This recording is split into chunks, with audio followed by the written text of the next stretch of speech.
گواہی کا بوجھ، دل دہلا دینے والی داستان سننے کے لیے ہمارے ساتھ رہیے گا۔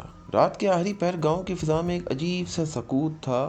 ہر طرف گہری خاموشی چھائی ہوئی تھی، لیکن طاہر کے دل و دماغ میں طوفان برپا تھا۔ وہ اپنے کچے مکان کی چوکی پر بیٹھا مسلسل سوچ رہا تھا۔ اس کی آنکھوں کے سامنے وہ منظر بار بار گھوم رہا تھا جو اس نے اپنی آنکھوں سے دیکھا تھا۔ یہ ایک ایسا منظر تھا جس نے اس کی زندگی کو جھنجھوڑ کر رکھ دیا تھا۔ طاہر ایک غریب کسان تھا جو دن بھر کھیتوں میں کام کرتا، رات کو تھکا ہوا سو جاتا۔ لیکن اس رات جب وہ کھیت سے واپس آ رہا تھا تو اس نے ایک خوفناک منظر دیکھا۔ گاؤں کے بااثر زمیندار جاوید نے ایک معصوم مزدور امجد کو اپنی زمین کے کنارے قتل کر دیا۔ امجد کی چیخیں رات کی تاریکی میں گونج رہی تھیں، لیکن کوئی اور وہاں موجود نہیں تھا۔ طاہر نے درختوں کی اوٹ سے یہ سب منظر دیکھا۔ طاہر کو سمجھ نہیں آ رہا تھا کہ وہ کیا کرے۔ اگر وہ جاوید کے خلاف گواہی دیتا تو اس کی جان خطرے میں پڑ سکتی تھی۔ گاؤں کے لوگ جانتے تھے کہ جاوید ایک ظالم انسان ہے اور اس کے خلاف کھڑے ہونا اپنی موت کو دعوت دینے کے مترادف تھا۔ امجد کی موت کے بعد اس کے خاندان نے انصاف کے لیے گاؤں کے بزرگوں سے مدد مانگی،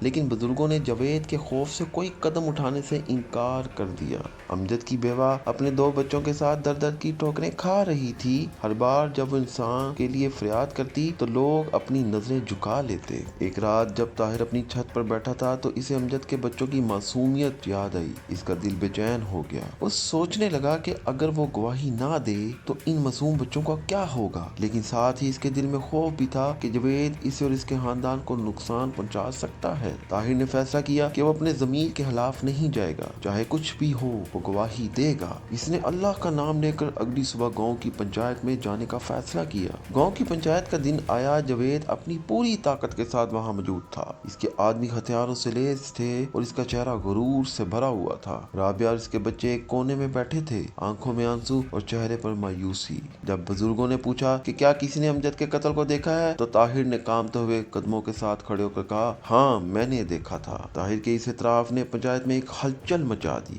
جاوید کے چہرے کا رنگ اڑ گیا۔ وہ غصے سے کھڑا ہوا اور چیخ کر کہا، طاہر تمہیں اپنی جان کی فکر نہیں، تم نہیں جانتے کہ میرے خلاف گواہی دینے کا کیا انجام ہوگا۔ طاہر نے اپنی آنکھوں میں خوف چھپاتے ہوئے جواب دیا، میں اپنی جان دے سکتا ہوں لیکن اپنے ضمیر کا سودا نہیں کر سکتا۔ طاہر کی گواہی کے بعد گاؤں کے دیگر لوگ بھی ہمت پکڑنے لگے۔ کئی مزدوروں نے جاوید کے مظالم کے خلاف آواز اٹھائی۔ آخرکار پولیس کو اطلاع دی گئی اور جاوید کو گرفتار کر لیا گیا۔ عدالت میں طاہر کی گواہی نے فیصلہ کن کردار ادا کیا اور جاوید کو سزا سنائی گئی۔ طاہر نے اپنی جان کو خطرے میں ڈال کر انصاف کی جنگ لڑی۔ اس کی ہمت اور سچائی نے گاؤں کے لوگوں کو یہ سکھایا کہ ظلم کے خلاف کھڑا ہونا ضروری ہے، چاہے اس کا انجام کچھ بھی ہو۔ گواہی کا بوجھ صرف طاہر کے کندھوں پر نہیں تھا، بلکہ ہر اس شخص کا قرض تھا جو حق اور سچائی کے راستے پر چلنا چاہتا تھا۔